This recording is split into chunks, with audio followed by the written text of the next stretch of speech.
새벽 4시. 세상이 아직 짙은 어둠에 잠겨 있는 시간. 서울 변두리의 낡은 상가. 골목에서 가장 먼저 불을 밝히는 곳은 고지영 54세의 작은 곰탕집이었다. 가게 문을 열자 차가운 새벽 공기와 함께 퀴퀴한 음식물 쓰레기 냄새가 코를 찔렀다. 지영은 익숙하다는 듯 짧게 한숨을 내쉬고는 주방으로 향했다. 거대한 가마솥 2개가 주방의 절반을 차지하고 있었다. 어젯밤 늦게까지 정리하고 갔지만 고된 노동의 흔적은 곳곳에 남아 있었다. 지영은 허리를 두드리며 가장 먼저 가마솥 밑에 불을 붙였다. 푸른 가스 불꽃이 솟아오르며 솥 안에 뽀얀 국물을 드기 시작했다. 흐읍! 밤새 핏물을 뺀 사골더미를 옮겨 담으려 허리를 숙이는 순간 찌릿하는 통증이 등줄기를 타고 흘렀다. 그녀는 자기도 모르게 신음을 삼키며 잠시 조리대에 몸을 기댔다. 땀방울이 이마에 송골송골 맺혔다. 54. 몸이 예전 같지 않다는 걸 매일 아침 뼈저리게 느끼고 있었다. 이 생활도 벌써 15년째. 남편 강성호 56세의 사업이 망하고 길거리에 나앉게 생겼을 때 친정어머니에게 배운 곰탕 끓이는 기술 하나로 이 가게를 열었다. 그 후로 하루도 쉬지 않고 이 가마솥 앞을 지켰다. 그녀의 청춘과 땀이, 눈물이 이 뽀얀 국물 안에 모두 녹아 있었다. 이게 사는 건가? 이게 부부란 말인가? 무거운 뼈를 가마솥에 쏟아부으며 지영은 생각했다. 그녀가 이렇게 새벽부터 밤늦게까지 뼈가 으스러져라. 일하는 동안 남편 성호는 안방 침대에서 세상 모르고 잠들어 있을 것이다. 오전 8시.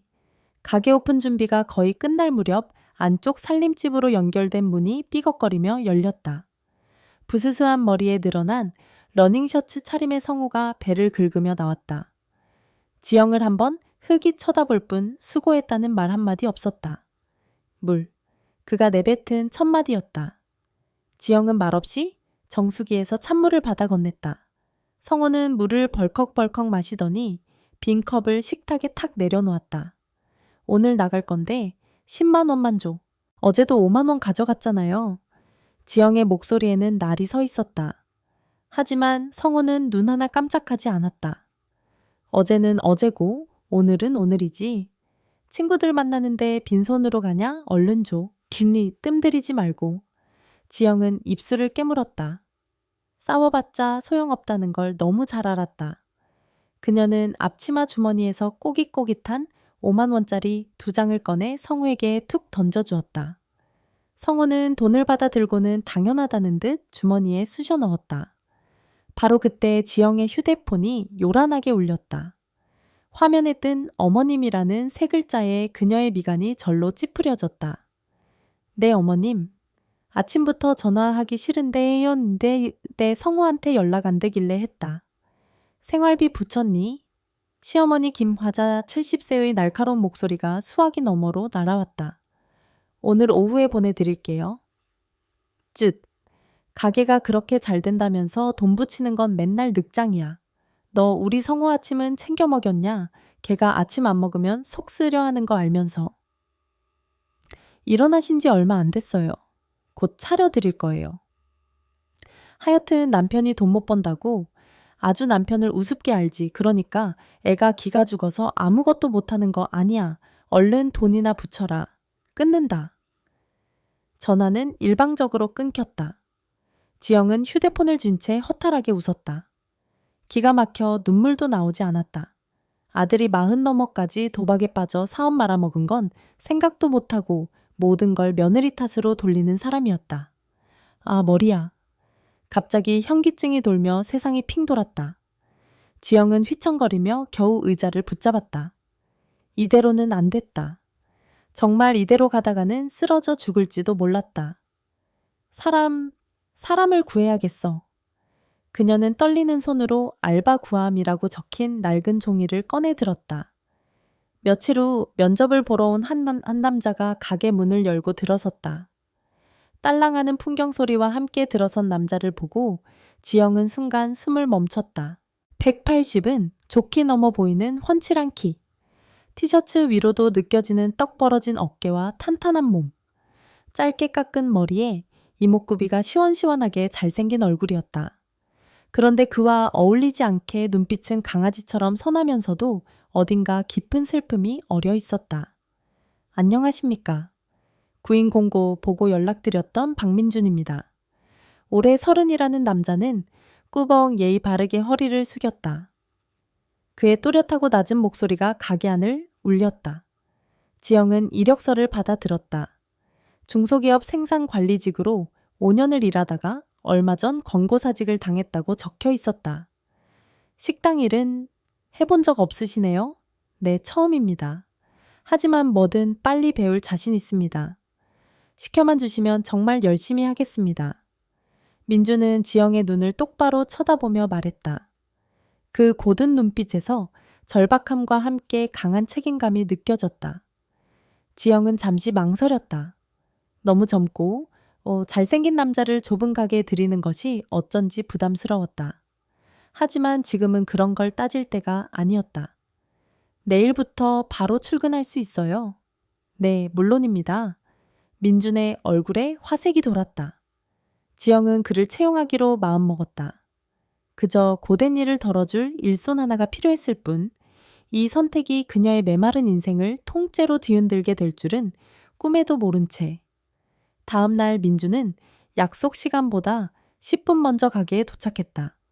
그는 지영이 알려주는 일들을 놀라운 속도로 습득했다. 테이블 번호를 외우는 것부터 뚝배기를 안전하게 나르는 법, 깍두기와 김치를 먹기 좋게 담아내는 요령까지 그는 마치 스펀지처럼 모든 것을 빨아들였다. 점심시간. 가게 안은 몰려든 손님들로 전쟁터가 따로 없었다. 사장님 3번, 테이블 곰탕 특 하나 추가요. 여기 계산이요. 정신없이 주문이 밀려드는 와중에 유독 까다로워 보이는 중년 남자 손님이 목소리를 높였다. 아니, 이 집은 깍두기 맛이 왜 이래, 무가 다 물러터졌잖아. 이런 걸 돈 받고 팔아.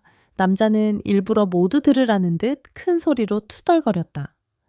지영이 막 사과를 하러 나서려는 찰나였다. 민준이 먼저 그 테이블로 다가갔다. 손님 죄송합니다.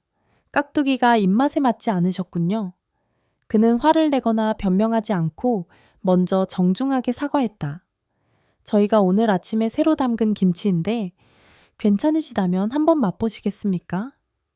갓 담가서 아삭하고 시원한 맛이 일품입니다.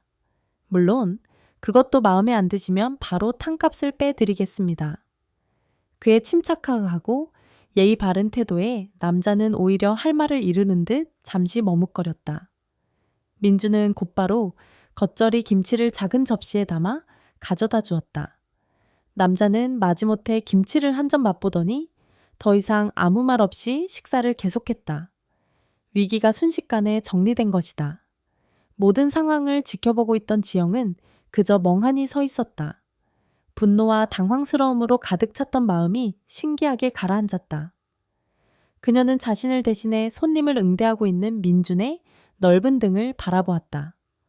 굳은 일을 하면서도 그의 허리는 꼿꼿했고 태도는 당당했다. 저 젊은 사람 대체 뭐지? 성에게서는 단 한 번도 느껴본 적 없는 든든함. 그것은 지영의 마음에 15년 만에 처음으로 던져진 작은 돌멩이였다. 잔잔했던 그녀의 마음에 아주 희미한 파문이 일기 시작했다. 점심시간의 열기가 차에 가시지 않은 오후 2시. 주방은 뚝배기를 끓이고 나르는 열기로 후끈했다. 마지막 손님 상을 치우고 돌아선 민준이 좁은 통로를 지나가려 할 때였다. 반대편에서 들어오던 지영과 그의 동선이 겹쳤다. 지영은 그를 비켜서려다 무심코 손으로 그의 팔을 짚었다. 순간 지영의 손바닥에 단단하고 뜨거운 감촉이 전해졌다. 그냥 마른 근육이 아니었다. 오랜 시간 공들여 다져진 잘 깎아놓은 돌덩이 같은 단단함이었다. 지영은 화들짝 놀라며 마치 불에 댄 것처럼 손을 황급히 거두었다. 얼굴이 후끈 달아올랐다. 괜찮으세요, 사장님? 민준이 살짝 놀란 눈으로 그녀를 보며 물었다. 그의 눈에는 어떤 다른 의도도 없이 순수한 걱정만이 담겨 있었다. 괜찮아요. 미안해요, 길이 좁아서. 지영은 서둘러 말을 더듬으며 그를 지나쳐 가마솥으로 향했다. 심장이 제멋대로 쿵쾅거렸다. 54년 평생 남편에게서는 단 한 번도 느껴본 적 없는 종류의 떨림이었다. 남편 성호의 팔은 술과 게으름으로 물컹하게 살이 쪘을 뿐이었다. 그날 이후 지영은 자꾸만 민준을 의식하게 되었다. 그는 굳은 일에도 요령을 피우는 법이 없었다. 땀을 뻘뻘 흘리면서도 늘 묵묵했다. 무거운 쌀자루를 번쩍 들어 옮길 때 꿈틀거리는 등 근육 뜨거운 뚝배기를 맨손으로 잡았다 놓으며 짧게 인상을 쓸 때 드러나는 팔의 힘줄. 그런 사소한 모습들이 자꾸만 지영의 눈에 들어왔다. 며칠이 지난 어느 날 오후였다. 점심 장사가 끝나고 한가해진 틈을 타 지영은 허리를 붙잡고 주방 구석 의자에 겨우 주저앉았다. 고질병인 허리 통증이 또 도진 것이다. 그녀는 저도 모르게 끙하고 낮은 신음을 뱉었다. 홀을 정리하던 민준이 그 소리를 들었는지 조용히 주방으로 들어왔다. 그는 아무 말 없이 조리대 위에 작은 약병 하나를 올려놓았다. 뭉친 근육을 풀어주는 약초 오일이었다. 이거 아까 쌀자루 옮기실 때부터 허리가 안 좋아 보이셔서요. 제가 운동하다 자주 쓰는 건데 효과가 좋습니다. 잠깐 쉬실 때 좀 바르세요. 민주는 무심한 듯 말하고는 다시 홀로 나가버렸다. 지영은 작은 약병을 가만히 내려다보았다. 20년을 넘게 같이 산 남편조차 그녀가 허리가 아픈지 다리가 쑤시는지 관심 한번 가져준 적이 없었다. 그런데 고작 며칠이란 젊은 청년이 자신의 아픔을 알아봐 주었다. 가슴속 깊은 곳에서부터 무언가 따뜻한 것이 울컥하고 솟아올랐다. 그날 이후 두 사람 사이에는 짧은 대화가 오가기 시작했다. 손님이 없는 오후 나란히 앉아 늦은 점심을 먹으며 지영이 먼저 물었다. 민준 씨는 운동을 아주 오래 했나 봐요. 아, 네. 고등학생 때부터 유도를 조금 했습니다. 건강 때문에 시작한 헬스가 이젠 습관이 됐고요. 어쩐지 몸이 좋더라니. 말을 뱉고 나서야 지영은 자기가 너무 노골적인 칭찬을 했다는 걸 깨닫고 얼굴을 붉혔다. 민주는 그저 쑥스러운 듯 웃으며 깍두기를 아삭 베어 물었다. 사장님이야말로 대단하십니다. 이 힘든 일을 15년이나 혼자 해오셨다니요? 먹고 살려니 어쩔 수 없었죠 뭐. 지영은 씁쓸하게 웃었다. 오랜만에 누군가와 대화라는 것을 하고 있다는 사실이 낯설면서도 기분 좋았다. 남편과의 대화는 늘 돈 타령 아니면 일방적인 명령으로 끝났기 때문이었다. 그리고 운명의 그날이 찾아왔다. 마감을 앞둔 저녁 지영은 가게 뒤편의 작은 창고에서 내일 쓸 시래기를 찾고 있었다. 창고는 선반과 식자재 박스로 꽉 차 있어 사람이 겨우 지나다닐 수 있을 정도로 비좁았다. 가장 높은 선반 위에 있는 시래기 상자에 손이 닿지 않아 그녀가 낑낑거리고 있을 때였다. 사장님, 제가 해드릴까요? 어느새 민준이 그녀의 등 뒤에 서 있었다. 그래 줄래요? 저기 맨 위에 있는 상자 좀... 민준은 잠시만요 하더니 지영의 바로 뒤로 바싹 다가섰다. 좁은 공간 때문에 그의 단단한 가슴이 그녀의 등에 거의 닿을 듯 했다. 지영은 저도 모르게 숨을 참았다. 그가 팔을 쭉 뻗어 상자를 꺼내려던 순간 발밑에 있던 작은 양파 하나를 밟고 휘청했다. 균형을 잡기 위해 그가 황급히 자세를 낮추며 선반을 짚었다. 바로 그때였다. 그의 몸 한 부분이, 정확히는 단단하게 힘이 들어간 그의 허벅지 옆쪽이 지영의 종아리 뒤쪽을 강하게 스치고 지나갔다. 그것은 단순한 스침이 아니었다. 지영은 그 자리에 얼어붙었다. 쇠붙이나 플라스틱처럼 차갑고 딱딱한 감촉이 아니었다. 묵직하고 밀도 높고 뜨거운 살아있는 남자의 존재감 그 자체였다. 그녀의 머릿속이 새하얗게 비어버렸다. 숨쉬는 법을 잊은 사람처럼 그녀는 그저 뻣뻣하게 굳어 있었다. 그 짧은 찰나의 접촉점에서 시작된 이상한 열기가 전선을 타고 흐르는 전류처럼 발목을 지나 허벅지를 타고 올라와 아랫배 깊숙한 곳을 찌르르 울렸다. 아, 죄송합니다, 사장님. 너무 좁아서요. 민주는 아무것도 모른다는 듯 시래기 상자를 내려놓으며 말했다. 그는 지영의 표정 변화를 눈치채지 못한 것 같았다. 아, 아니에요. 고마워요. 지영은 겨우 목소리를 쥐어짰다. 로봇처럼 삐걱거리며 창고를 빠져나왔지만 다리에는 힘이 풀려 후들거렸다. 그날 밤 지영은 잠을 이룰 수 없었다. 캄캄한 방 안에 누워 눈을 감았지만 창고에서의 그 생생한 감촉이 온몸의 신경을 지배했다. 잊고 있던 감각, 아니 평생 한 번도 깨워본 적 없던 감각이 멋대로 날뛰고 있었다. 드르렁, 푸! 옆자리에서 남편 성호의 역겨운 코골이가 들려왔다. 술에 절어 흐트러진 얼굴 반쯤 벌어진 입에서 나는 시큼한 술 냄새. 지영은 그를 향한 오랜 원망을 넘어 자신의 인생 자체에 대한 깊고 서늘한 혐오감을 느꼈다. 그녀는 소리 없이 돌아 누웠다. 등 뒤에서는 여전히 남편의 코 고는 소리가 울렸고 몸에는 낯선 남자가 남긴 뜨거운 감각의 잔상이 선명했다. 결국 지영의 눈에서 뜨거운 눈물 한 줄기가 흘러내려 차가운 베갯잇을 적셨다. 그것은 서러움의 눈물이자 혼란의 눈물이었고 지난 30년간 죽은 듯이 잠들어 있던 한 여자가 뒤늦게 터뜨린 통곡이었다. 다음 날 이른 아침, 아직 동이 트지 않은 어스름한 가게 안지영은 그날 쓸 깍두기를 버무리다 말고 계산대를 확인했다. 어제 마감 때 분명 맞춰두었던 현금 시제가 어딘가 비어 보였다. 그녀는 가슴이 철렁 내려앉는 것을 느끼며 장부를 꺼내 다시 한번 확인했다. 역시나 5만 원짜리 지폐 3장이 모자랐다. 설마 그녀의 손이 부들부들 떨렸다. 이 가게 돈에 손을 댈 사람은 단 한 명밖에 없었다. 바로 그때 살림집 문이 열리며 남편 성호가 하품을 하며 걸어 나왔다. 아침부터 뭘 그렇게 뒤적거려 지영은 차갑게 식은 눈으로 그를 돌아보았다. 계산대에 있던 돈 당신이 가져갔어요. 그녀의 목소리는 분노로 낮게 잠겨 있었다. 성호는 뻔뻔하게 어깨를 으쓱했다. 가져가긴 뭘 가져가. 부부 사이에 내 돈이 어딨냐. 급해서 좀 썼다. 왜 그 돈은 오늘 아침 시장 가서 재료 사올 돈이에요? 당신은 이 가게가 어떻게 돌아가는지는 관심도 없어요. 시끄럽게 소리 지르지 마. 고작 돈 몇 푼 가지고 유난이야. 내가 네 남편이야. 남편이여. 지영의 입에서 실소가 터져 나왔다. 지난 10년간 이 집에 돈 한 푼 벌어다 준 적 없는 사람이 새벽부터 밤까지 죽어라 일하는 아내 돈이나 훔쳐가는 게. 그게 남편이에요. 순간 성호의 얼굴이 시뻘겋게 달아올랐다. 그는 성큼성큼 지영에게 다가오더니 그녀의 어깨를 거칠게 밀쳤다.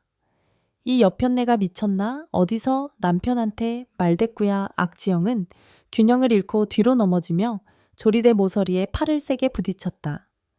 둔탁한 통증과 함께 시퍼렇게 멍이 피어올랐다.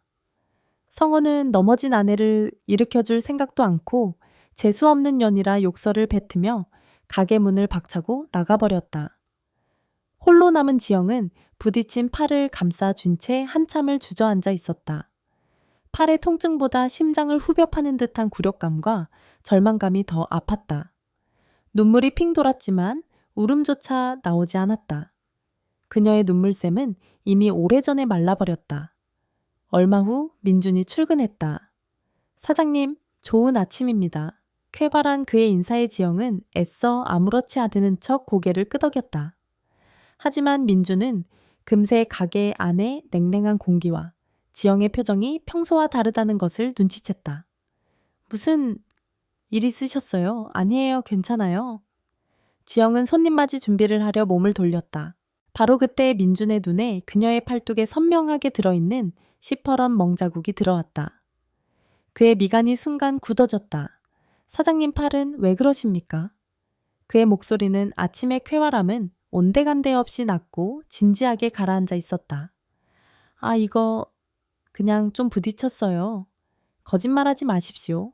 민주는 단호하게 그녀의 말을 잘랐다. 그는 지영의 눈을 똑바로 바라보았다. 그 깊고 고든 눈빛 앞에서 지영은 더 이상 거짓말을 할 수 없었다. 그녀는 결국 고개를 떨구었다. 그렁그렁 맺혀있던 눈물이 참지 못하고 툭 바닥으로 떨어졌다. 민주는 더 이상 아무것도 묻지 않았다.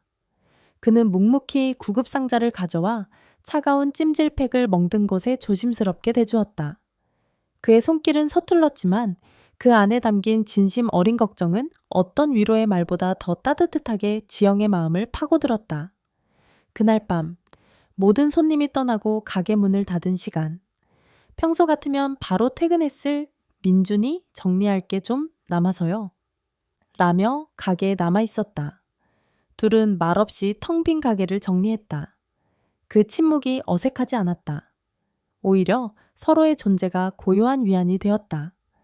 정리가 끝난 후 둘은 작은 테이블 하나를 사이에 두고 마주 앉았다. 오늘 고마웠어요. 지영이 먼저 침묵을 깼다. 별 말씀을요. 민주는 잠시 머뭇거리더니 전혀 다른 이야기를 꺼냈다. 사장님, 사실 저는 여자친구가 한 번도 없었습니다. 네, 제 몸에 남들한테 말 못할 비밀이 하나 있거든요. 그는 씁쓸하게 웃으며 말했다. 창고에서 있었던 그날의 스침이 지영의 머릿속을 스쳐 지나갔다. 그것 때문에 만났던 여자들이 다들 놀라고 무서워하고 결국엔 떠나더라고요. 그 뒤로는 아예 마음을 닫고 살았습니다. 그의 목소리에는 30살 청년의 것이라고는 믿기 힘든 깊은 외로움과 상처가 배어 있었다. 그 순간 지영은 그의 모습 위로 자신의 모습이 겹쳐 보이는 것을 느꼈다. 겉모습은 달랐지만 그들 안에는 똑같은 종류의 고독이 웅크리고 있었다. 나도 외로워요. 지영의 입에서 자기도 모르게 진심이 흘러나왔다. 매일 남편과 한 침대에서 잠들지만 세상에서 내가 가장 외로운 사람 같아요. 지난 20년간 난 그냥 돈 버는 기계 곰탕 끓이는 기계였어요. 내가 여자인지도 잊고 살았어요. 그녀의 목소리가 가늘게 떨렸다. 서로의 가장 깊은 상처를 꺼내 보인 순간 둘 사이를 가로막고 있던 보이지 않는 벽이 허물어졌다. 사장과 아르바이트생이라는 사회적 역할도 24살이라는 나이 차이도 의미가 없어졌다. 그저 상처받은 한 남자와 외로운 한 여자만이 남아 서로를 마주 보고 있었다. 민준이 천천히 자리에서 일어나 그녀가 앉은 테이블 옆으로 다가왔다. 그는 아무 말 없이 그녀를 내려다보았다. 그의 눈빛이 뜨겁게 타오르고 있었다. 사장님. 그가 떨리는 목소리로 그녀를 불렀다. 그리고는 천천히 허리를 숙였다. 지영은 그의 얼굴이 가까워지는 것을 보며 심장이 바닥까지 쿵 하고 떨어지는 것을 느꼈다. 머릿속에서는 안 돼라고 비명을 질렀지만 몸은 돌처럼 굳어 움직이지 않았다. 마침내 그의 입술이 그녀의 입술에 조심스럽게 닿았다. 처음에는 그저 살짝 닿았다 떨어지는 깃털 같은 입맞춤이었다. 하지만 지영이 피하지 않고 눈을 감는 순간 그의 입맞춤은 봇물 터지듯 깊고 뜨거워졌다. 그것은 수십 년간 억눌려왔던 외로움과 서름, 그리고 이제 막 싹트기 시작한 열망이 한데 뒤섞인 절박하고 애절한 입맞춤이었다. 지영은 서툴게 그의 입맞춤에 응하며 그의 단단한 어깨를 부서져라 끌어안았다. 그날의 입맞춤은 끝이 아니었다. 처음에는 망설이던 지영의 팔이 민준의 목을 감는 순간 꾹꾹 눌러왔던 모든 감정의 둑이 무너져 내렸다. 민준은 그녀를 거칠게 하지만 소중하게 안아들었다. 지영은 놀라 짧은 비명을 질렀지만 이내 그의 목을 더 꽉 끌어안았다. 그는 그녀를 데리고 어둠이 내린 주방으로 향했다. 은은한 달빛만이 낡은 스테인리스 조리대를 비추는 차가운 주방 안. 그들은 서로의 천으로 공간을 뜨겁게 데웠다. 30년 가까이 잠들어 있던 지영의 몸이 한 송이 꽃처럼 활짝 피어나는 밤이었다. 남편 성호가 줬던 건 의무감과 굴욕감 뿐이었지만 민준이 안겨준 것은 난생 처음 느껴보는 존중과 황홀한 쾌감이었다. 그는 조심스러웠고 끊임없이 그녀가 괜찮았는지 살폈으며 여자로서의 모든 감각을 일깨워 주었다. 모든 것이 끝나고 헐떡이는 숨을 고르며 어둠 속에 누워있을 때 지영은 행복감과 함께 밀려오는 서늘한 죄책감에 몸을 떨었다. 내가 지금 무슨 짓을 한 거지, 사장님? 제가 너무... 민준이 죄책감 어린 목소리로 말을 꺼내자 지영은 그의 입술 위에 자신의 손가락을 가져다 댔다. 아니, 고마워요, 민준 씨. 나한테 아직 내가 여자라는 걸 느끼게 해줘서.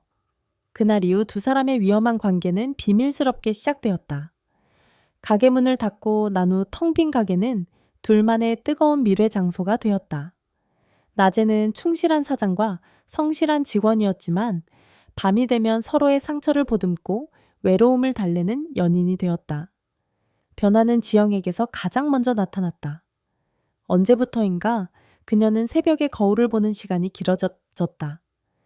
칙칙했던 얼굴에 옅개분을 발랐고 수십 년간 잊고 살았던 립스틱도 다시 꺼내 들었다. 낡고 색바랜 옷 대신 화사한 색의 스카프를 목에 둘렀다.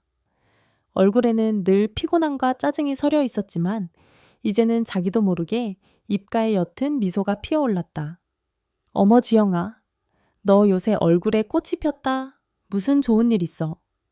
가게 단골이자 시장에서 같이 장사하는 친구 최선미 53세가 그녀의 변화를 가장 먼저 알아챘다. 선미는 옆집에서 반찬 가게를 하며 지영의 고된 삶을 가장 가까이서 지켜봐온 유일한 친구였다. 좋은 일은 무슨, 잠이나 푹 자면 다행이지. 지영은 애써 시치미를 뗐지만 상기된 두 뺨까지는 숨길 수 없었다. 선미는 의심스러운 눈초리로 그녀와 가게 안에서 묵묵히 일하는 민준을 번갈아 쳐다보았다.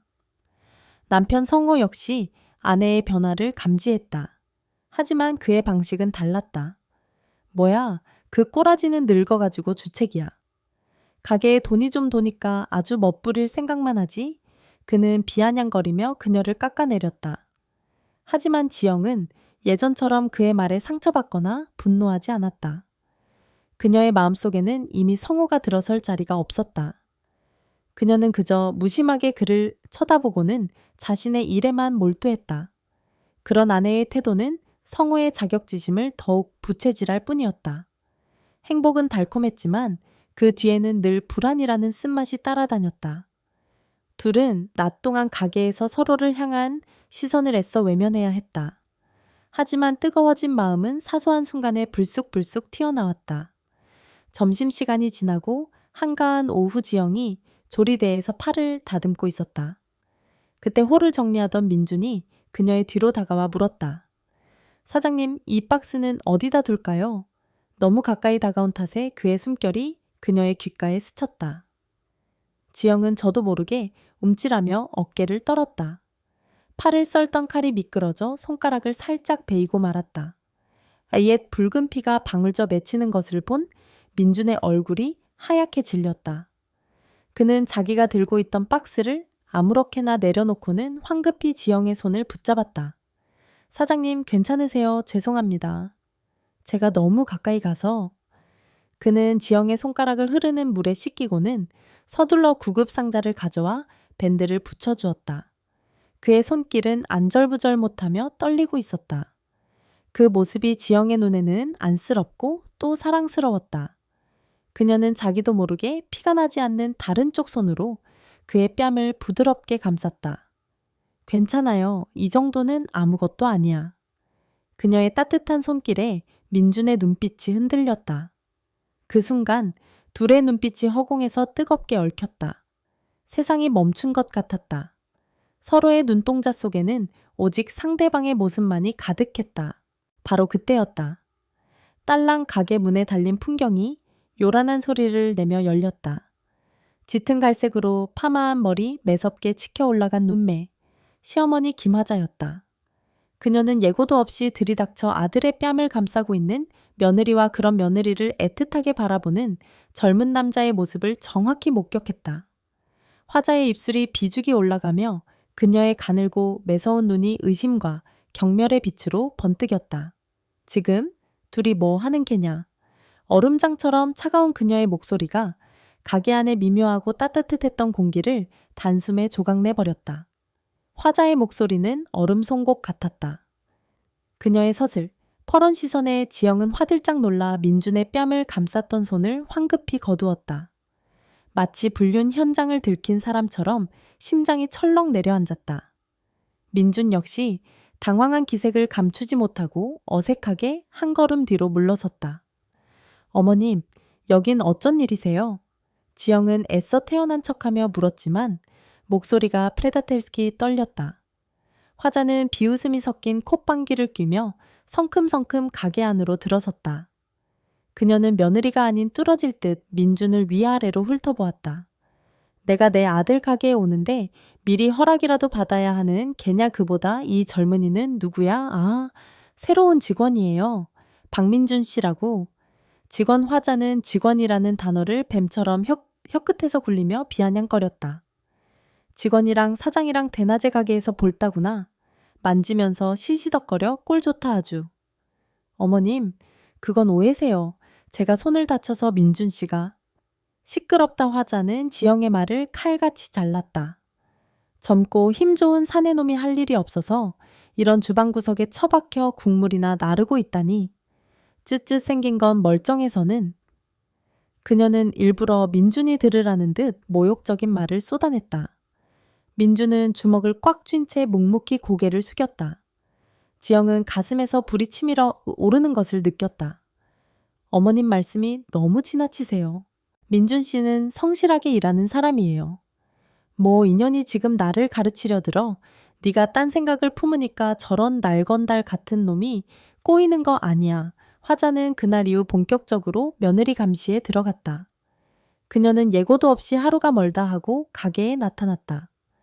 손님인 척 한 구석에 자리를 잡고 앉아 매서운 눈초리로 지영과 민준의 일거수일투족을 감시했다.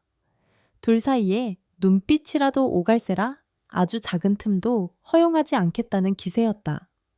덕분에 두 사람은 가게 안에서는 숨 막히는 긴장감 속에서 일만 해야 했다. 한편 남편 성호의 빚 독촉은 날이 갈수록 심해졌다. 그가 손을 댔던 것은 단순한 카드빚 수준이 아니었다. 불법 도박 사이트에 빠져 사채까지 끌어다 쓴 것이었다. 험악한 인상의 사채업자들이 집까지 찾아와 으름장을 놓는 날이 이어졌다. 궁지에 몰린 성호는 마침내 지영에게 최후 통첩을 했다.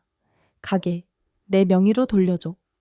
저녁 식사를 마친 후 소파에 누워 TV를 보던 성호가 툭 던지듯 말했다.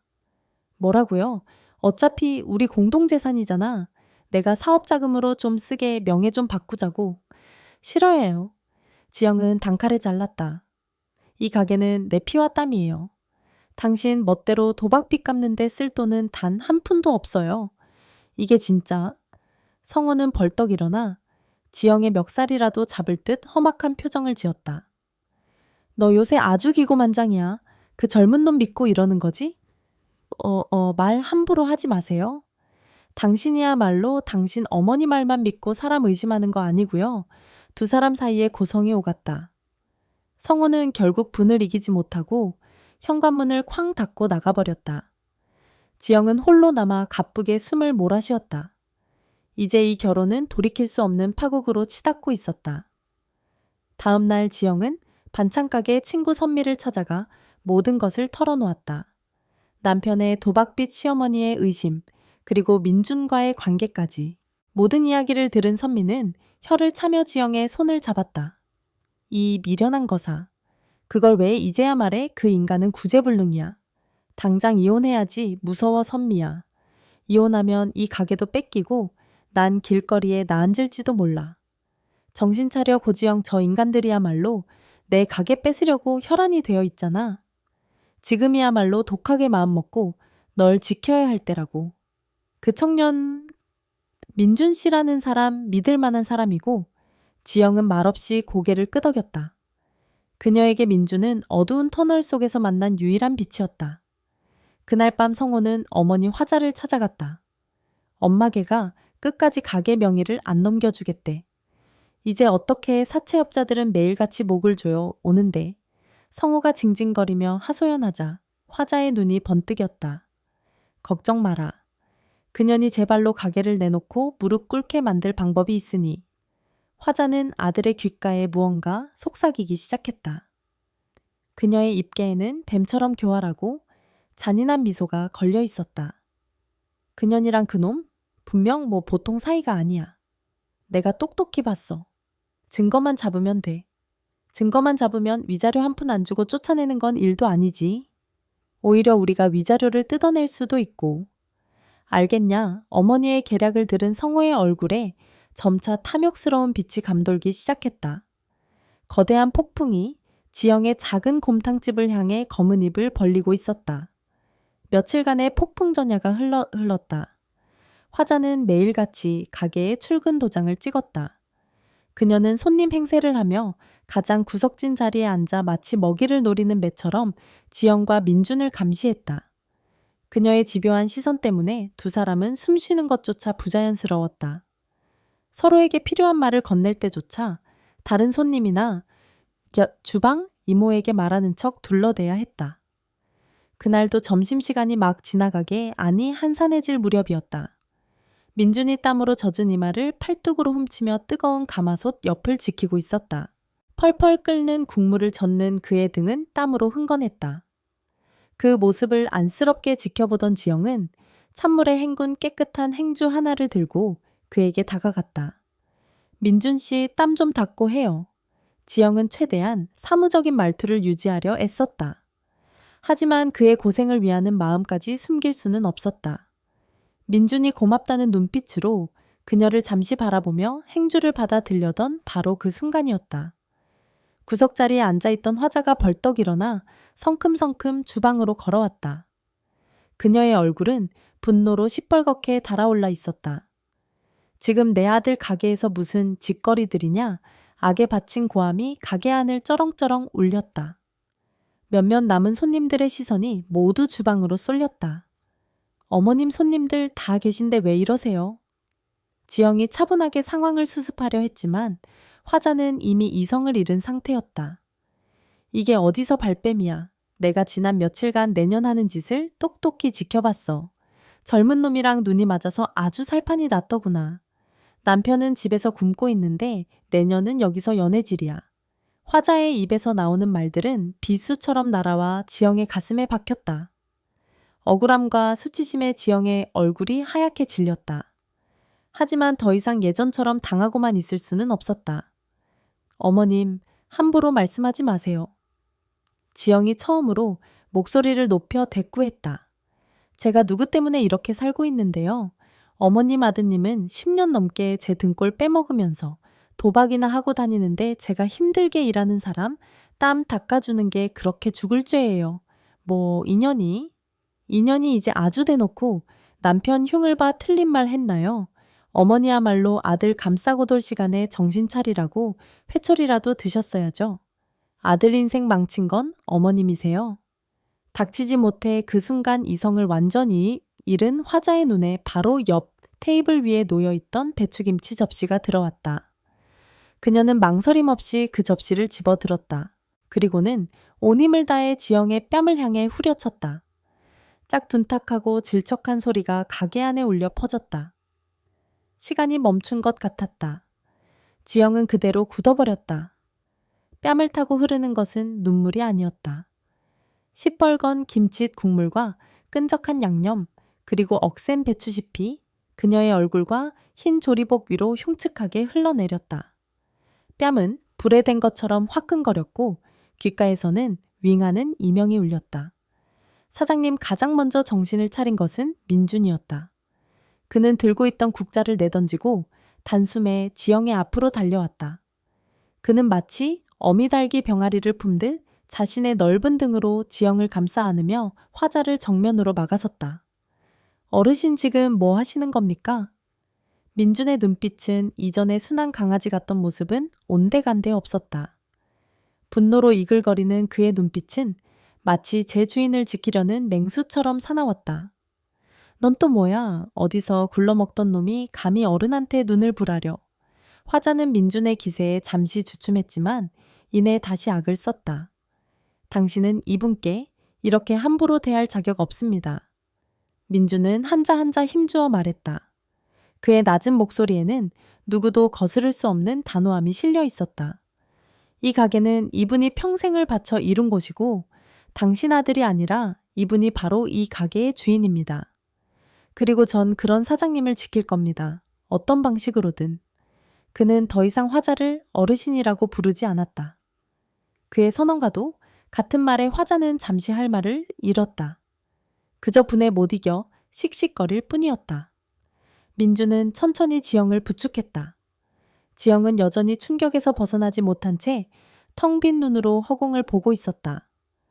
민주는 자신의 품에서 깨끗한 손수건을 꺼내 김치 양념으로 범벅이 된 그녀의 뺨을 조심스럽게 닦아주었다. 그의 손길은 분노로 떨리고 있었지만 지영을 향한 그 손길만큼은 더없이 부드럽고 따뜻했다. 모든 것을 지켜보던 손님들은 경악과 동정이 뒤섞인 표정으로 웅성거렸다. 지영의 친구 선미가 소란을 듣고 가게로 달려왔다가 이 끔찍한 광경을 목격하고는 입을 틀어막았다. 이날 김치 국물로 얼룩진 지영의 뺨은 15년간의 억압과 서름에 대한 마지막 인내의 끈이 끊어졌음을 알리는 신호탄이었다. 잔인한 폭풍의 한가운데 그녀는 더 이상 혼자가 아니었다. 그녀를 지키기 위해 단단한 벽이 되어준 한 남자가 바로 그녀의 곁에 있었다. 김치 싸대기 사건 이후 가게 안에는 냉전이 흘렀다. 화자는 그날 민준의 기세에 눌려 씩씩거리며 돌아갔지만 그것으로 끝이 아니었다. 그녀는 더 이상 가게에 나타나지 않았지만 그 침묵이 더 큰 폭풍을 예고하는 것 같아 지영은 불안했다. 민주는 그날 이후 지영의 곁을 그림자처럼 지켰다. 그의 존재는 든든했지만 동시에 그를 위험에 끌어들인 것만 같아 미안하고 두려웠다. 사건이 있고 일주일쯤 지났을까. 유난히 손님이 많았던 금요일 저녁이었다. 마감을 준비하며 마지막 남은 손님들을 배웅하고 있을 때 가게 문이 거칠게 열렸다. 쾅 문이 벽에 부딪히는 소리와 함께 험악한 인상의 사내 둘이 가게 안으로 들어섰다. 한 명은 목덜미부터 팔뚝까지 용문신이 꿈틀거렸고 다른 한 명은 비열한 웃음을 입에 문 채 가게 안을 훑어보았다. 지영은 순간 숨을 멈췄다.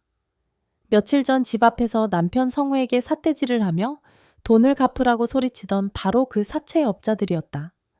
여기가 강성호 마누라가 하는 가게 맞나? 용문신을 한 남자가 대뜸 반말로 물었다. 그의 눈빛은 끈적하게 지영의 몸을 훑고 지나갔다. 지영은 두려움에 몸이 굳었지만 애써 용기를 내어 말했다. 무슨 일이시죠? 영업 끝났습니다. 나가주세요. 영업 비열하게 웃던 남자가 코웃음을 쳤다. 우린 밥 처먹으러 온 게 아니야. 네 서방이 빚을 졌으면 마누라가 대신 갚아야지 안 그래? 그 사람 빚은 그 사람한테 받으세요. 저하고는 상관없는 일입니다. 상관이 없어. 용문신이 성큼성큼 지영이 서 있는 계산대로 다가왔다. 그는 계산대 위에 놓여있던 컵을 집어 바닥에 힘껏 내동댕이 쳤다. 쨍그랑 유리컵이 박살나는 소리에 지영이 어깨를 움츠렸다. 이 가게가 네 서방 명의로도 되어 있다며? 그럼 상관 있는 거지 당장 돈 내놔. 안 그러면 오늘 이 가게 거덜낼 줄 알아. 그는 계산대 위에 있던 돈통을 와락 잡아챘다. 바로 그때였다. 그 손 놓으시죠.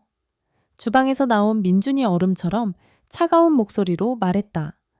그는 어느새 지영의 앞을 가로막고 서 있었다. 뭐야, 이 새끼는 사채업자들이 민준을 발견하고는 조롱 섞인 눈으로 위아래를 훑었다.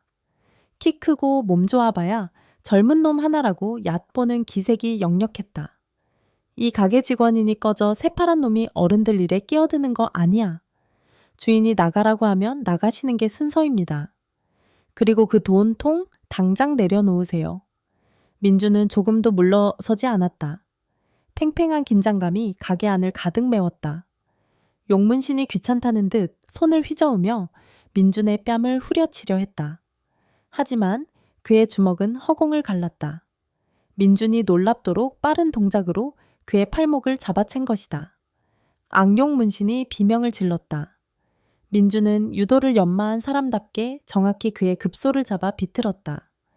이 새끼가 옆에 있던 다른 남자가 주먹을 날리며 달려들었다. 민주는 용문신의 팔을 놓아주며 그를 앞으로 밀쳐 방패 삼는 동시에 몸을 낮춰 달려드는 남자의 다리를 걸어 넘어뜨렸다. 쿵쿵 순식간에 두 남자가 바닥에 나뒹굴었다. 하지만 그들은 호락호락한 상대가 아니었다. 욕설을 뱉으며 다시 일어나 민준에게 달려들었다. 가게 안은 순식간에 아수라장이 되었다. 테이블이 엎어지고 의자가 나뒹굴었다. 지영은 비명을 지르며 구석으로 물러났다. 민준은 두 명을 상대로 힘겹게 싸웠지만 결국 수적 열세를 이기지 못했다. 한 명이 그의 허리를 붙잡은 사이 용 문신이 그의 얼굴에 주먹을 날렸다. 입술이 터지며 비릿한 피맛이 입안에 번졌다. 민준 씨 지영이 절규했다. 그녀는 떨리는 손으로 휴대폰을 들어 100개의 미를 눌렀다. 거기 꼼짝마 경찰에 신고했어. 지영의 외침에 사채업자들의 움직임이 잠시 멈칫했다. 바로 그 틈을 타 민준이 자신을 붙잡고 있던 남자의 명치를 팔꿈치로 강하게 가격했다. 남자가 컥 소리를 내며 쓰러졌다. 혼자 남은 용문 씨는 상황이 불리해졌다고 판단했는지 바닥에 침을 뱉으며 민준을 노려보았다. 오늘 운 좋은 줄 알아라. 강성호한테 전해. 내일까지 돈 안 갚으면 이 가게 불바다 될 줄 알라고. 그는 쓰러진 동료를 부축해 일으키고는 욕설을 퍼부으며 가게를 빠져나갔다. 가게 안에는 처참한 정적만이 남았다. 엎어진 테이블, 깨진 그릇 조각들, 그리고 바닥에 낭자한 핏자국. 지영은 다리가 풀려 그 자리에 주저앉았다. 민준이 터진 입술을 손등으로 닦으며 그녀에게 다가왔다. 괜찮으세요, 사장님? 다친 데는 없으세요? 자신도 피를 흘리고 있으면서 그는 오직 지영의 안위만을 걱정하고 있었다. 지영은 그의 얼굴에 난 상처를 보자 억눌렀던 눈물이 와르르 쏟아졌다. 나 때문에 민준 씨가 다쳤잖아요. 아닙니다. 이건 제 선택입니다. 민준은 그녀의 앞에 무릎을 꿇고 앉아 떨고 있는 그녀의 어깨를 조심스럽게 감싸 안았다. 잠시 후 경찰이 도착해 현장을 수습했다. 지영은 모든 상황을 진술했지만 마음은 조금도 나아지지 않았다. 이것은 단순한 행패가 아니었다. 남편 성호가 꾸민 짓이라는 것을 직감할 수 있었다. 자신을 가게에서 몰아내기 위해 이제는 폭력배까지 동원한 것이다. 경찰이 돌아간 후 지영은 떨리는 손으로 성호에게 전화를 걸었다. 하지만 그는 받지 않았다.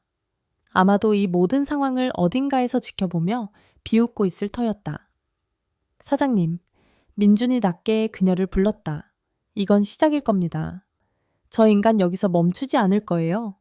그의 말은 차가운 비수가 되어 지영의 심장에 박혔다. 그렇다. 이것은 끝이 아니었다. 남편과 시어머니가 파놓은 지옥의 문이 이제 막 열리기 시작했을 뿐이었다. 사채업자들이 다녀간 후 가게는 폭풍이 휩쓸고 간 듯했다. 그날 밤 지영과 민주는 늦게까지 남아 망가진 가게를 치웠다. 깨진 유리 조각을 쓸어 담고 엎어진 테이블을 바로 세우면서도 두 사람은 말이 없었다. 무거운 침묵 속에는 분노와 두려움, 그리고 서로를 향한 안쓰러움이 뒤섞여 있었다. 민준의 터진 입술과 멍든 뺨을 볼 때마다 지영은 심장이 저며오는 것 같았다. 다음 날 아침 지영은 밤새 한숨도 못 잔 얼굴로 가게 문을 열었다. 그런데 가게 셔터문에 A4 용지 한 장이 붙어 있었다. 민원 접수 안내. 귀업소의 비위생적인 환경, 잔반 재사용 유통기한 경과, 식자재 사용 등 및 불법 행위에 대한 민원이 접수되어 구청 위생과에서 조만간 현장 점검을 나올 예정임을 알려드립니다. 용지는 구청 마크도 없는 조악하게 인쇄된 가짜 공고문이었다. 하지만 그 내용은 지영의 심장을 얼어붙게 만들기 충분했다. 잔반 재사용이라니? 그녀는 15년간 단 한 번도 음식 가지고 장난친 적이 없었다. 이것은 명백한 흠집 내기 악의적인 모함이었다. 이게 무슨? 지영의 손이 부들부들 떨렸다. 출근하던 민준이 그녀의 손에 들린 종이를 보고는 얼굴을 굳혔다. 예상했던 대로네요. 이제 이런 식으로 나오기 시작한 겁니다. 그의 말대로였다. 그날 이후 지영의 가게를 향한 교묘하고 비열한 공격이 본격적으로 시작되었다. 먼저 시장 상인들 사이에 이상한 소문이 돌기 시작했다. 지영이네 가게? 글쎄 손님이 먹다 남긴 깍두기를 다시 쓴다더라. 어쩐지 고기에서 냄새가 나는 것 같더라니. 싼 게 비지떡이지. 젊은 남자 직원 하나 들였다더니 가게가 망해 가나 보네. 소문은 꼬리에 꼬리를 물고 걷잡을 수 없이 퍼져나갔다. 평생을 자부심으로 지켜온 곰탕 맛에 대한 모욕적인 평가가 그녀의 귀에까지 들려왔다. 단골 손님들의 발길이 눈에 띄게 줄었다. 텅 빈 가게를 보며 지영은 피가 마르는 것 같았다. 엎친 데 덮친 격으로 며칠 뒤에는 정말로 구청 위생과 직원들이 들이닥쳤다. 누군가 정식으로 민원을 넣은 것이다. 그들은 주방, 구석구석과 냉장고 안까지 샅샅이 뒤졌다. 지영은 하늘이 무너지는 심정으로 그들의 점검을 받아야 했다. 다행히 평소 워낙 철저하게 관리해온 터라 큰 문제는 발견되지 않았지만 위생점검 나온 식당이라는 꼬리표는 치명적이었다. 그리고 마침내 결정타가 날아왔다. 가게 건물주가 심각한 얼굴로 그녀를 찾아왔다. 고 사장 나랑 얘기 좀 합시다. 건물주는 헛기침을 몇 번 하더니 어렵게 입을 열었다. 요즘 시장에 흉흉한 소문이 돌던데. 사실이요, 무슨 말씀이세요? 고 사장 가게 위생이 엉망이라는 둥. 뭐 그런 건 둘째치고. 그는 잠시 말을 끊었다가 지영의 눈치를 살피며 말했다. 고 사장이랑 그 젊은 직원이랑 그렇고 그런 사이라는 제보가 들어왔어. 가게 안에서 부적절한 애정 행각을 벌이는 걸 본 사람이 한둘이 아니라고 하더군. 말도 안 돼요. 누가 그런 헛소리를. 지영은 얼굴이 새하얗게 질려 소리쳤다. 나도 믿고 싶지 않소. 하지만 제보자는 사진도 가지고 있다고 했어. 증거가 있단 말이야. 이 건물 전체 이미지가 걸린 문제라 나도 곤란해. 다른 세입자들 불만도 있고. 만약 소문이 사실이라면 미안하지만 계약 연장은 어렵겠소. 계약 연장 불가. 그 말은 지영에게 사형 선고나 다름없었다. 이 가게는 그녀의 인생 전부였다. 여기서 쫓겨나면 그녀는 갈 곳이 없었다. 무릎에 힘이 풀리면서 몸이 휘청거렸다. 사장님 주방에서 모든 것을 듣고 있던 민준이 달려나와 그녀를 부축했다. 건물주는 두 사람의 모습을 보고는 못 볼 것을 봤다는 듯 혀를 차며 돌아갔다. 어떻게 해 민준 씨. 지영은 더 이상 버틸 힘이 없었다. 모든 것이 무너져 내렸다. 평생을 바쳐 쌓아 올린 공든탑이 남편과 시어머니가 파놓은 완벽한 함정 속에서 속절없이 허물어지고 있었다.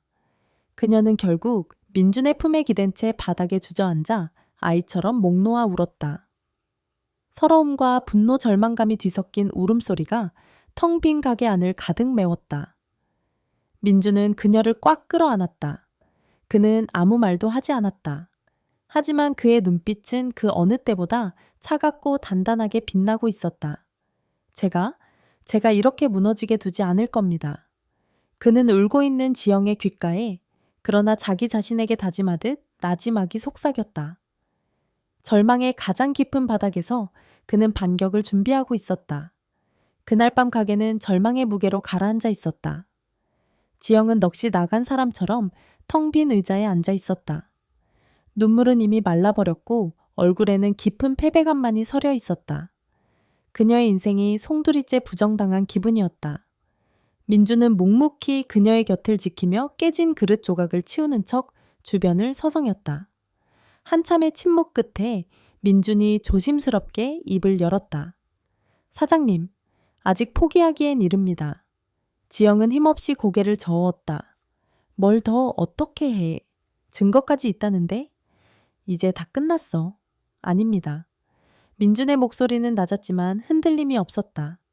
그는 자리에서 일어나 계산대 아래 가장 구석진 선반으로 향했다. 그리고는 전선과 영수증 뭉치들 사이에 교묘하게 숨겨져 있던 작은 물건 하나를 꺼내 들었다. 엄지손가락만 한 크기의 검은색 녹음기였다. 이게 뭐예요? 지영이 멍한 눈으로 물었다. 그 사채업자들이 다녀간 날부터 설치해뒀습니다. 민주는 녹음기를 지영 앞 테이블에 내려놓으며 말했다. 예감이 좋지 않았습니다. 분명 저들이 뭔가 더 비열한 짓을 꾸밀 거라고 생각했습니다. 혹시 모를 법적 분쟁에 대비해서 가게 안에서 오가는 대화들을 녹음하고 있었습니다. 지영의 텅 비었던 눈에 희미한 빛이 떠올랐다. 설마 하는 기대감. 하지만 이 작은 기계 하나가 거대한 절망을 뒤집을 수 있을까? 민주는 녹음기를 자신의 휴대폰에 연결했다. 그리고는 지난 며칠간 녹음된 수십 개의 파일들을 하나씩 확인하기 시작했다. 손님들의 주문소리 그릇이 부딪히는 소리, 지영과 민준의 짧은 대화, 의미 없는 소음의 바닷속에서 그들은 필사적으로 진실의 조각을 찾았다. 얼마나 시간이 흘렀을까? 지영이 거의 포기하려던 순간이었다. 민준이 찾았습니다 하고 외쳤다. 건물주가 찾아오기 바로 전날 손님이 거의 없던 오후 시간에 녹음된 파일이었다. 민준이 재생 버튼을 눌렀다. 처음에는 지지직거리는 잡음만 들렸다. 이내 익숙하지 않은 남자둘의 목소리가 들리기 시작했다. 위생 문제를 트집 잡던 가짜 공고문을 붙이고 갔던 바로 그날 그들이 손님인 척 가게에 다시 찾아왔던 것이다. 야, 생각보다 가게 깨끗한데 이러면 위생과에서 나와도 별거 없겠는데? 괜찮아. 냄새만 피우면 돼. 소문이 무서운 거지. 진실이 무서운 게 아니잖아. 강 사장이 시킨 대로만 하면 돼. 지영은 숨을 죽였다. 강 사장. 바로 남편 강성호를 말하는 것이었다. 그나저나 사진은 어떻게 할 거냐? 둘이 붙어 있는 걸 찍어야 하는데 영 틈을 안 주네. 걱정 마. 아까 그 할망구가 그러는데 마감하고 나면 둘만 남는다고 하더라. 그때 창문 밖에서 대기하다가 뭐 하나만 건지면 돼. 꼭 껴안고 키스하는 장면 아니어도 돼. 그냥 다정하게 귓속말하는 거나 손이라도 한번 잡는 거 찍어서 부적절한 관계라고 우기면 그만이야. 역시 형님이야. 하긴 저 나이 많은 아줌마랑 젊은 놈이랑 붙어 있는데 사람들이 뭘 믿겠어. 100% 오해하지. 두 남자는 자기들끼리 낄낄거리며 역겨운 농담을 주고받았다. 그리고 대화는 결정적인 부분으로 향했다. 그들 중 한 명의 휴대폰이 울렸다. 형님, 아니 강 사장님, 예, 저희 지금 가게입니다. 예, 계획대로 착착 진행 중입니다. 내일쯤 건물주한테 찌르면 다음 주 안에는 계약 해지 통보 갈 겁니다. 하하, 걱정 마십시오. 수고비만 두둑이 챙겨주시면 됩니다. 그것으로 모든 것이 명백해졌다. 남편 성호가 배후에서 모든 것을 조종하고 있었다. 위생불량 루머 건물주에게 한 익명의 제보 사진을 이용한 협박까지. 이 모든 것이 지영을 가게에서 내쫓고 그녀의 모든 것을 빼앗기 위한 치밀하게 계획된 함정이었다. 녹음이 끝나자 가게 안에는 무거운 침묵이 흘렀다. 지영은 떨리는 손으로 입을 막았다. 눈물은 나지 않았다. 대신 심장 깊은 곳에서부터 차가운 분노가 용암처럼 끓어오르기 시작했다. 20년 넘는 세월 동안 자신을 기만하고 짓밟아온 남편에 대한 배신감, 그리고 그의 추악한 계획에 동조한 시어머니에 대한 환멸. 그녀는 녹음기를 쥔 민준의 손을 바라보았다. 그의 손등에는 사채업자들과 싸우다 생긴 흉터가 희미하게 남아 있었다. 이 젊은 남자는 자신의 몸을 던져 그리고 자신의 지혜로 그녀를 지켜주었다. 지영은 천천히 고개를 들었다. 그녀의 눈에서 더 이상 눈물이나 절망은 찾아볼 수 없었다. 오직 강철처럼 단단하고 서늘한 결의만이 번뜩이고 있었다. 민준 씨. 그녀가 불렀다. 네, 사장님. 우리 이제 방역해야지. 그것은 질문이 아니었다.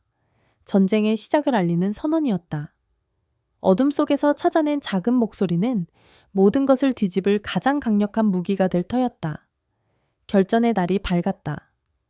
지난밤 지영과 민주는 녹음된 파일을 백업하고 변호사 친구에게 자문을 구하는 등 밤을 새워 방역을 준비했다. 두려움은 사라지고 그 자리에는 차가운 분노와 뜨거운 결의가 대신 들어찼다. 다음 날 오전 예상대로 남편 성우와 시어머니 화자가 가게에 들이닥쳤다. 그들은 마치 개선장군이라도 된 듯 의기양양한 표정이었다. 성우는 팔짱을 낀 채 가게를 둘러보며 혀를 찾고 화자는 지영을 경멸 어린 눈으로 쏘아보았다. 꼴 좋다. 꼴이 아주 말이 아니구나. 화자가 빈정거리며 말했다. 내년이 저지른 짓 때문에 이 가게는 이제 망했어. 시장에 소문이 쫙 깔렸더구나. 더러운 불륜녀가 하는 국밥집이라고. 성호가 기다렸다는 듯 서류 봉투 하나를 테이블 위로 툭 던졌다. 봉투 안에는 이혼 서류와 재산 포기 각서가 들어있었다. 이제 다 끝났어. 너 같은 더러운 년한테는 위자료 한 푼 줄 수 없으니 여기 도장 찍고 내 발로 기어나가. 그럼 내 분류는 눈 감아 줄 테니. 그는 지영이 당연히 절망에 빠져 무릎 꿇고 애원할 것이라 예상했다. 모든 증거는 자신들이 쥐고 있었고 그녀는 빠져나갈 구멍이 없다고 확신했다. 하지만 지영의 반응은 그들의 예상을 완전히 빗나갔다. 그녀는 울거나 소리치지 않았다. 대신 너무나도 평온한, 심지어 희미한 미소까지 띤 얼굴로 그들을 바라보았다. 어머님, 성호 씨. 쇼는 이제 끝났나요?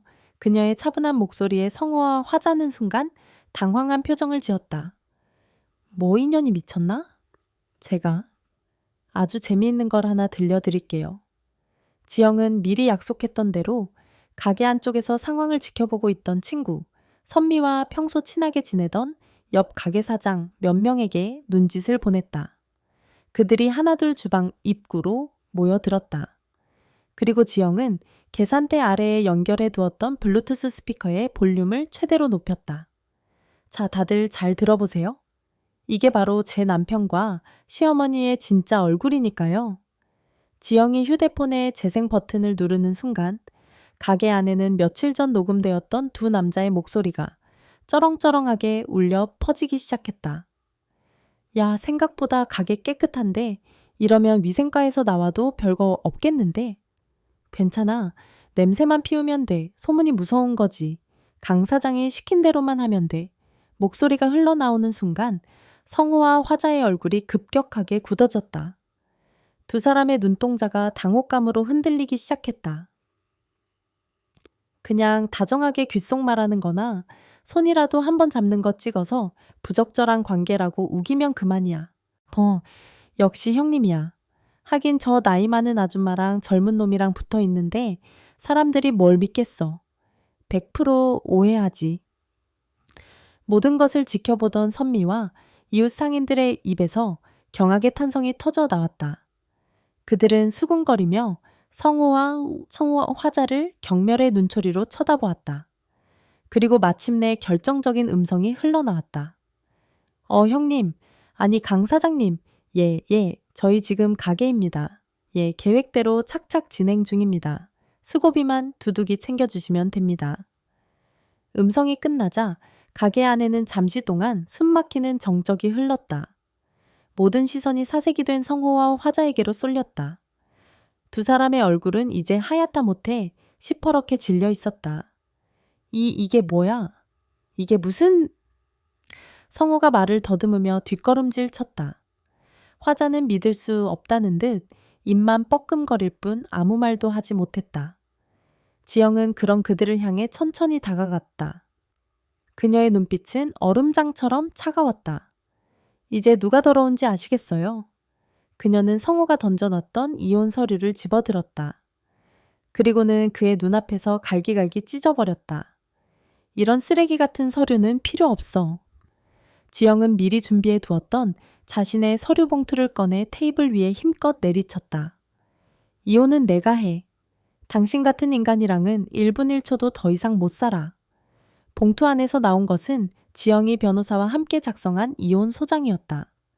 소장에는 남편의 도박 상습적인 폭언 및 폭행, 그리고 이번 사건의 주된 증거인 업무방해 및 무고교사 혐의까지 상세하게 적혀 있었다. 그리고 당신들이 내 가게와 내 인생에 입힌 손해 법정에서 하나도 빠짐없이 전부 다 갚게 해줄게. 지영은 성호를 지나쳐 넋이 나간 채 서 있는 화자 앞에 섰다. 어머님, 아들 인생 망친 게 누군지 이제 똑똑히 아셨기를 바랍니다. 그녀는 더 이상 그들을 가족으로 대하지 않았다. 모든 것이 끝났다는 것을 알리는 차갑고 단호한 선언이었다. 성호와 화자는 구경하던 사람들의 손가락질과 비난 속에서 아무런 변명도 하지 못한 채 도망치듯 가게를 빠져나갔다. 모든 상황이 끝나자 지영은 그 자리에 서서 길고 깊은 숨을 내쉬었다. 지난 20년간 그녀의 목을 조르던 지긋지긋한 족쇄가 마침내 끊어지는 순간이었다. 그때 주방 입구에 서 있던 민준이 그녀에게 다가와 조용히 그녀의 손을 잡아주었다. 그의 손은 따뜻하고 단단했다. 그 온기가 지영의 떨리는 마음을 천천히 진정시켜 주었다. 전쟁은 아직 끝나지 않았지만 가장 통쾌한 첫 승리를 거둔 순간이었다. 법정 복도는 차갑고 적막했다. 몇 달간의 지루한 법적 공방이 이어졌다. 성호와 화자는 처음에는 녹음 파일이 조작되었다며 뻔뻔하게 혐의를 부인했지만 국립과학수사연구원의 음성 분석 결과와 그들이 고용한 심부름센터 직원들의 자백 앞에서 모든 거짓말은 힘을 잃었다. 결전의 날 지영은 민준과 친구 선미의 부축을 받으며 법정에 들어섰다. 저편 피고인석에는 초췌한 몰골의 성호와 그 옆에서 금방이라도 쓰러질 듯 위태롭게 앉아있는 화자가 있었다. 예전에 그 기고만장하던 기세는 온데간데 없었다. 판사가 무겁게 입을 열었다. 피고 강성호는 배우자 고지영 씨에 대한 상습적인 가정폭력 혼인기간 중의 경제적 무책임, 그리고 타인을 교사하여 원고의 영업을 방해하고 명예를 훼손하려 한 점이 모두 인정됩니다. 판사의 목소리가 법정관을 울릴 때마다 성호의 어깨는 움츠러들었다. 또한 피고 김화자 씨는 아들의 범죄 행위를 방조하고 며느리인 원고에게 상습적인 폭언과 모욕을 가한 점이 인정됩니다. 화자는 손수건으로 입을 막은 채 흐느끼기 시작했지만 그 누구도 그녀를 동정하지 않았다. 이에 재판부는 원고 고지영 씨의 이혼 청구를 받아들이며 두 피고는 원고에게 공동으로 위자료 및 영업손해배상금을 지급할 것을 판결합니다. 혼인기간 중 형성된 재산인 고지영 곰탕집의 소유권은 그 기여도를 온전히 인정하여 원고 고지영 씨에게 귀속되며 피고 강성호는 해당 재산에 대한 모든 권리를 포기해야 합니다. 땅땅땅 의사봉 소리가 울려 퍼지는 순간 지영은 두 눈을 질끈 감았다. 길고 길었던 지옥이 마침내 끝나는 순간이었다. 슬픔보다는 차라리 시원한 해방감이 온몸을 감쌌다. 옆자리에 앉은 선미가 그녀의 어깨를 꽉 끌어안았다. 재판이 끝나고 법정을 나올 때였다. 성호가 비틀거리며 그녀의 앞을 막아섰다. 몇 달 사이에 그는 폭삭 늙어 보였다. 지영아, 여보 내가 잘못했다. 한 번만 용서해주라. 응, 그는 비굴하게 매달렸다. 하지만 그의 눈에는 진정한 반성 대신 앞으로 닥쳐올 막막한 현실에 대한 두려움만이 가득했다. 지영은 차갑게 식은 눈으로 그를 바라보았다. 당신 입에서 내 이름 부르지 마. 역겨우니까. 내가 정말 미쳤었나 봐. 또 뭐 다 엄마가 부추겨서. 끝까지 남 탓이네. 지영은 실소를 터뜨렸다. 강성호 씨, 당신은 당신의 탐욕과 이기심 때문에 스스로 무너진 거야. 이제 와서 누구를 탓해. 당신이 나한테 저지른 짓들, 평생 감옥 같은 시간을 살면서 뼈저리게 후회하게 될 거야. 그녀는 더 이상 상대할 가치도 없다는 듯 그를 지나쳐 가려 했다. 그때 성호가 마지막 발악처럼 물었다. 그 젊은 놈 때문이지 결국 그놈이랑 살림이라도 차리려고 이러는 거 아니야. 그 순간 지영의 뒤에 서 있던 민준이 앞으로 나섰다. 그는 성호의 눈을 똑바로 쳐다보며 나지막이 하지만 단호하게 말했다. 그분께 함부로 말하지 마시죠. 당신 같은 사람은 평생 이해하지 못할 겁니다. 민주는 더 말하지 않고 지영의 어깨를 감싸 안으며 그녀를 부축했다. 그의 단단한 팔이 그녀를 모든 비난과 위협으로부터 지켜주는 것 같았다. 성호는 두 사람이 함께 멀어져 가는 뒷모습을 망연자실하게 바라볼 뿐이었다. 그들이 치러야 할 배신의 대가는 이제부터 시작이었다. 성호는 위자료와 배상금을 마련하기 위해 마지막 남은 재산까지 처분해야 했고 그를 믿고 돈을 빌려줬던 다른 채권자들에게 쫓기는 신세가 되었다.